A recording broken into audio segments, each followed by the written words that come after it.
संस्कार शाळा आहे ज्ञानाची लाट, इथेच मिळते यशाच्या शिखराची वाट. अशा या सुंदर शाळेत नेहमी सादर होतो परिपाठ.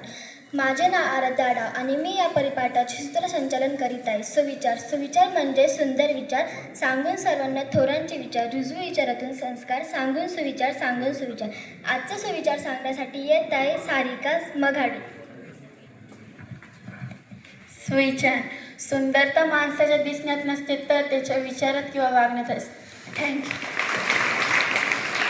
दिनविशेष. आयुष्यात उगवणारा प्रत्येक दिवस हा नवीन उमेद घेऊन येत असतो आणि या प्रत्येक दिवसाचे महत्त्व आपल्याला माहीत असणे गरजेचे असते. म्हणून आजच्या दिवसाचे विशेष महत्त्व सांगण्यासाठी आजचे दिनविशेष घेऊन येत आहे सोहम चव्हाण. आजचा दिनांक 21/8/2026. आजचा वार शुक्रवार. आजचा दिनविशेष नंबर 1. 1888 विलियम बेरोज यांनी बेरजा करण्याच्या यंत्राचे advance calculator Adam machine patent घेतले. 1911 वारसच्या लढ संग्रहामधून लिओनार्दो या विंची यांचे जगप्रसिद्ध मोनालिसा हे चित्र चोरीला गेले. 1991 लाटविया देशाचे सोव्हिएत युनियनपासून स्वातंत्र्य झाल्याची घोषणा केली. धन्यवाद. काय घडले जगात, काय घडले देशात, जाणून घेऊया आजच्या बातम्या. आजच्या बातम्या सांगण्यासाठी येत आहे राम बोर्डे. आजच्या बातम्या. जगाच्या शासनाला नागरिकांच्या खाजगी जमिनीवर मालकी हक्क गाजवता येणार नाही. स्वातंत्र्य दिनानिमित्त रक्तदान शिबिर संपन्न. कामगाराच्या नावाखाली 20 लाखाचा घोटाळा. धन्यवाद. सर्व काही आपल्या मनासारखं होत नाही, पण मनासारखं झालेलं विसरू नका. अशा या जीवनात कठीण प्रसंग येणारच, पण कठीण प्रसंगी योग्य बोध घेऊन यशाचे शिखर गाठायचे असते. म्हणून आजची बोध देणारी बोधकथा घेऊन येत आहे खुशी खलसे. आजची बोधकथा. लहान मुलगी आणि खूप मोठे स्वप्न. एका गावात एक मुलगी राहत होती. तिच्याकडे पैसे नव्हते, पण तिचं स्वप्न खूप मोठं होतं. सगळे म्हणायचे तुझ्याने होणार नाही, प्रयत्न करणं सोडून दे, पण ती दररोज सराव करायची, प्रश्न सोडवायची. एकदा तिला खूप मोठं अपयश आलं. लोक हसले, काहींनी नावही ठेवली, पण तिने कधीही हार मानली नाही. एकदा तिचं स्टेजवर पहिल्यांदा नाव पुकारलं गेलं. ती जेव्हा ट्रॉफी घेऊन आली तेव्हा अख्खा हॉल न डगमगता टाळ्यांच्या गजरात दुमदुमला होता. तात्पर्य, लोक काय म्हणतील याचा विचार करू नका, आपल्या मेहनतीचं फळ मिळवल्याशिवाय राहू नका. थँक्यू. आपल्याला खूप काही प्रश्न पडलेले असतात, काय आर्थिक, सामाजिक, वैज्ञानिक, शैक्षणिक. बघू तुम्हाला या प्रश्नाची उत्तरे येतात का. म्हणून आजचे प्रश्न घेऊन येत आहे आलोक सपकाळ. आजचे प्रश्न. गीतांजली या पुस्तकाचे लेखक कोण? बरोबर, रवींद्रनाथ टागोर. वंदे मातरमचे रचनाकार कोण? बरोबर, बंकिमचंद्रनाथ चट्टोपाध्याय. मानवी शरीरातील सर्वात लहान हाड कोणते? उत्तर स्टेप्स.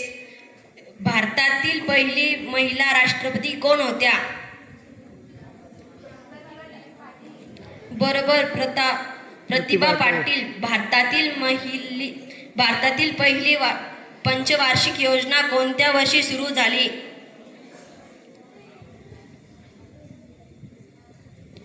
उत्तर 1951. मानवी शरीरातील सर्वात मोठे अवयव कोणता? उत्तर त्वचा. धन्यवाद. कोडे आयुष्याप्रमाणेच असते, थोडे कठीण, थोडे सोपे, थोडे मजेदार. आजचे कोडे आयुष्याप्रमाणेच आहे, थोडे कठीण, थोडे सोपे तर थोडे मजेदार. म्हणून आजचे कोडे घेऊन येत आहे सानिका साळ. आजचे कोडे. लांब आहे पण साप नाही, बांधतात पण दोरी नाही, ओळखा पाहू मी कोण? नाही. उत्तर वेणी. हात नाही, पाय नाही, तरी सगळीकडे फिरतो, ओळखा पाहू मी कोण? बरोबर, वारा. मातीशिवाय उगवली कपाशी लाख मन, मुसळधार पाण्यात भिजली नाही एकही कण.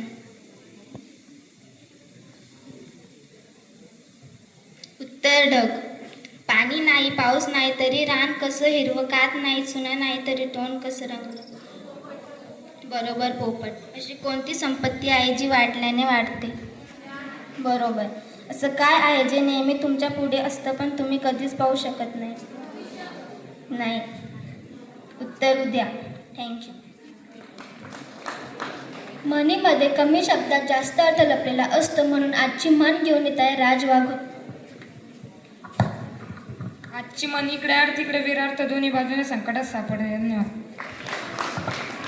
आजची शायरी घेऊन येत आहे गीता साधे. आजची शायरी पंख कापले तरी चालतील पण स्वप्न कापू देणार नाही. पंख कापले तरी चालतील पण स्वप्न कापू देणार नाही. जमीन माझी नसेल पण आकाश नक्की माझा असेल. थँक्यू. जोक हसणे हा एक व्यायामच आहे म्हणून आपल्याला हसवण्यासाठी आजचा जोक घेऊन येत आहे वैष्णव देशमुख. आजचा जोक. गुरुजी, रमेश आसाममध्ये काय पिकते सांगा बघू. रमेश, माहिती नाही गुरुजी. अरे तू चहा पितोस ना, तो कुठून येतो. रमेश, किराणा दुकान. धन्यवाद. शेवटी जाता जाता एवढेच म्हणेल, जीवन आहे खरी कसोटी, मागे वळून पाहू नका. येईल तारा व्यास कोणी वाट कोणाची पाहू नका. यश तुमच्या जवळ आहे, जिंकल्याशिवाय राहू नका, जिंकल्याशिवाय राहू नका. थँक्यू.